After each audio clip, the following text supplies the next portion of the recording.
We have Brooke Malthus with us today to talk about establishing trees and shrubs. Welcome, Brooke. Hi, thanks for having me. And what do we have to know about establishing trees here in Central Florida? Well, what you do need to know is probably the most important thing with establishing a tree and a shrub is to make sure that you supply it with lots of water. A lot of people do not, do that, and the tree will suffer, and they're out $60, $30, or all the time that they've invested in planting this tree. So watering is the most important thing. Well, that kind of brings me back to what is the best time of year to plant, because I know up north most people say, planting in the fall to let them establish. Down here we don't have that. We have a wet season and a dry season, and because the water is so important, is it better to plant them in the wet season? Well, really our wet season starts about June and goes through about September, maybe the middle of September.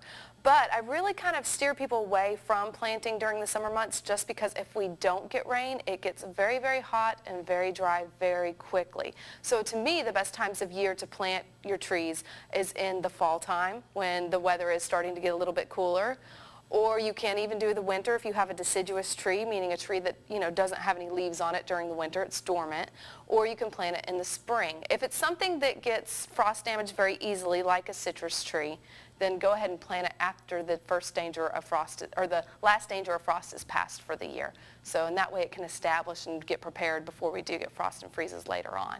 So those are definitely the best times. You can also plant them, really though, you can plant them in the summer too, but again, you have to really be careful with the watering. Okay.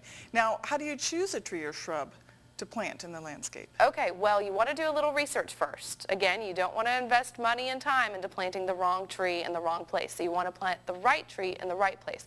What I would suggest is if you're at the retail garden center, you can actually just write down the name of the tree that you're interested in, and you can go home and just research it on the internet. Or you can go to your local county extension office and you can ask for recommended trees for the area. You want to do things like you want to know the right place to put it in. Does it want sun? Does it want shade? You also want to know the mature height, and you want to know the mature width of that tree too. How's the best way to know if I'm getting a healthy tree from a nursery? Okay, you really want to inspect your plants. You want to look for yellowing leaves. If you start to see, several yellowing leaves, it could be the sign that you have a disease problem, or there could be some type of root problem with that plant. Or they haven't been watered recently. Yes, that's true too. Or watered too much. Yes. So another thing you want to look for is the growing tips. You want to search for insects as well. You also want to flip over and look at the root system of the plant and go ahead and pull it out of the pot right there in the nursery and inspect those roots. And if the soil all falls out when you pull it out?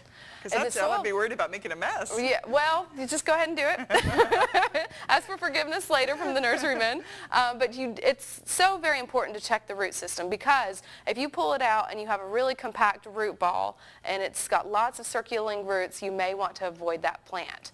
You also want to avoid plants that have black roots. Those roots could have been damaged either from the sun beating down on that black pot or from improper watering. What you do want to look for is light brown roots, maybe even a medium brown root to white root. White tips. Exactly, white tips, exactly. That's going to show you that that plant is healthy, or at least has a healthy root system. And if you knock it out of the pot and the soil goes all over the place, that plant has not been in that pot long enough to have a good root system. So you need a balance between holding all that soil ball together and not circling old roots. You want to look for roots on the outside of the pot that aren't going completely around.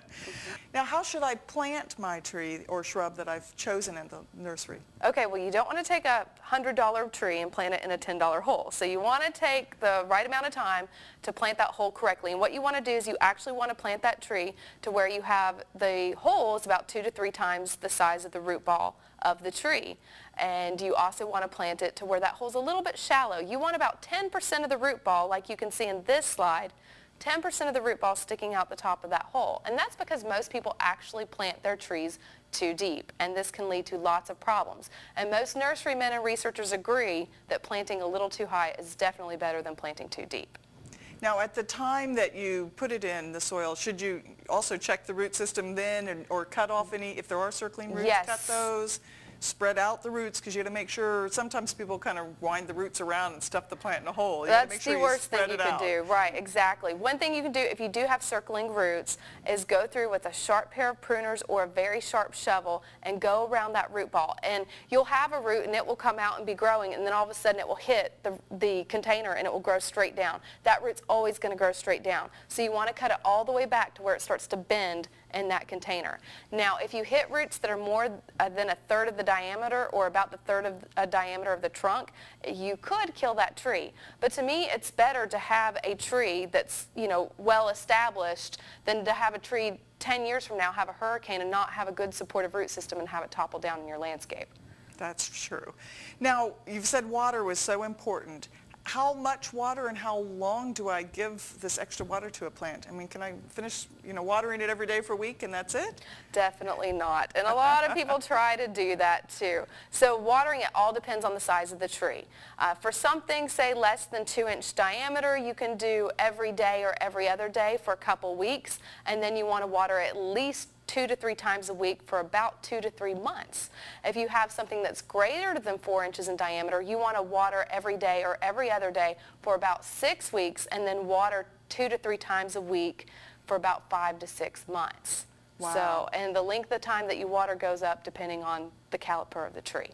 And how do you know when to stop doing that extra watering? Well, what you can do is if you think that tree does look established, it doesn't wilt, and you want to try, you can wean it off of that water. But at the first sign of wilt, you need to start that watering process again until that tree does not wilt, and especially if we're going to get rain on a consistent basis. If we're in a severe drought and that tree is wilting, then that might be just fine. But if it's, just our typical rainfall and that tree is starting to wilt, it's still not established.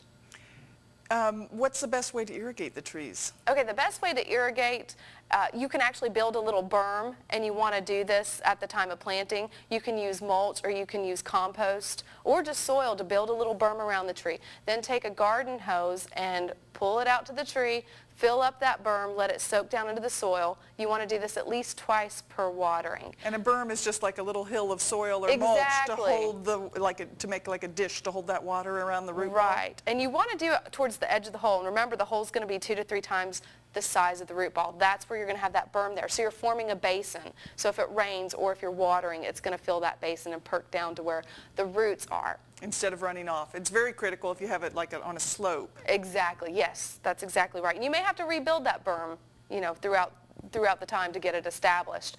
Another thing that you can use is not only a hose, but you can also use the microjet irrigation, those small sprinklers that you could put down at the base of the tree. And they've also found that it's not the quantity of water that the tree needs, it's the frequency of water. So that's why we say at least 2 to 3 times a week, during that establishment period. But it should also be a little more than just a little Oh, squirt yes, with a hose. exactly. Or even if your irrigation for your lawn, is that going to be enough? Because we irrigate for lawns now twice a week during the season. Right. I really don't feel that it is enough. You really do need to saturate that root ball. So that's why I like using the old hose method with the berm around it and just letting that berm fill up with water and then do it again just to make sure you do get that soil nice and moist. Any other tips? Well, really just think creative, get out there and research trees that haven't been grown often here in Central Florida. Like a lot of people like the Natchez crepe myrtle or the Muskogee crepe myrtle. They're very commonly grown, but get out there and do a little research and try to find something that's a little bit different for use in the landscape, like maybe an Appalachia crepe myrtle if that's what you're looking for. Might be a little more difficult to find in a nursery though. Oh, that is true. That is true. But a Chase Vitex tree, absolutely gorgeous tree, blooms purple, and you hardly ever see them grown in the landscape. There's also another one called old man's whiskers or gray man's beard. I've heard it called both. Fringe tree. That's another one that's very underutilized in the landscape. A lot of people don't grow that, and it's a very beautiful spring bloomer. Well, we'll have to check to find out the different plants. Thank you very much. Okay, thanks.